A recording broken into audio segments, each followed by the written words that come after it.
На этих кадрах новогодний утренник 1983 года во Дворце пионеров города Якутска. Вглядитесь в эти лица. Дети сияют от радости, встречаясь со сказочными персонажами, особенно Дедом Морозом и Снегурочкой. Каждое новогоднее представление становилось незабываемым событием для многих юных жителей города.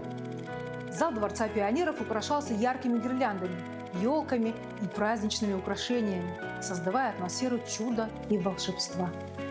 Кинопленка запечатлела известную якутскую педагогу Фаину Иннокентьевну Авдееву.